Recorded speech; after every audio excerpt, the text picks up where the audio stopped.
আজরাইলের এক হাতের তারুর নিচে আসছে পুরো 20 কোটি বর্গ মাইলের জমিন। আচ্ছা, কিয়ামতের দিন আল্লাহ পাক এক দৃশ্য দেখাবেন। কি দৃশ্য?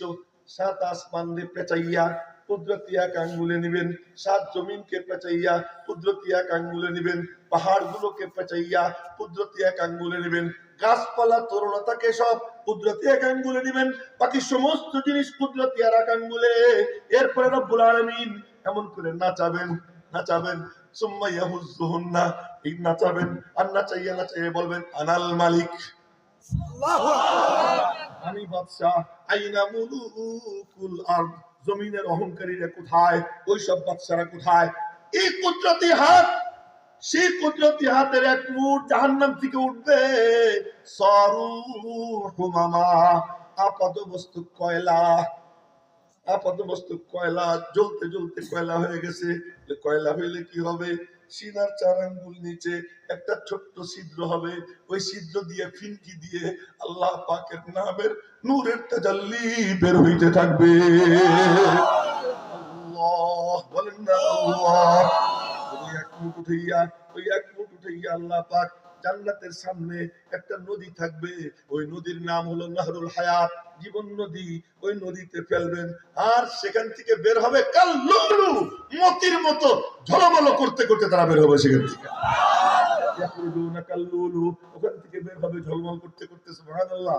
কিন্তু গর্দানে একটা দাগ থাকবে। আল্লাহ পাক বলবেন যা জান্নাতে যা। সুবহানাল্লাহ কয় না? আল্লাহ বলবেন যা জান্নাতে যা। জান্নাতে ঢুকবে, জান্নাতে ঢুকার পরে অন্য জান্নাতীরা বলবে কি? হাওলা ইউতাকাউর রহমান দাখালুল জান্নাতা মিন গায়রি আমালিন আমিলুহু ওয়ালা খাইরিন কদ্দামুহু। এগুলোরে আল্লাহ এমনি জান্নাত দিয়েছে, কোনো আমল করা লাগে নাই, শুধু আল্লাহর নামটা সিনার মধ্যে ছিল। সুবহানাল্লাহ। ওই গর্দানে দাগ থাকবে। আল্লাহকে কি রে কেমন লাগে? আল্লাহ আসি তো মজায়, কিন্তু একটু কষ্ট আছে। কি কষ্ট? ওই যে খুশা যায় যে আমরা কোনো আমল তেমন করিনি, এমনি তুমি আমাদেরকে জান্নাত দিছো, খুশা খাইতেছি। আল্লাহ পাক এরাদা করবেন গর্দানের দাগটাও মুছে যাবে, সব জান্নাত বেঁচে একাকার হয়ে যাবে। তাই বললাম সুযোগ মিলে গেছে, মহব্বতের সাথে আল্লাহর নাম নিব তো ইনশাআল্লাহ।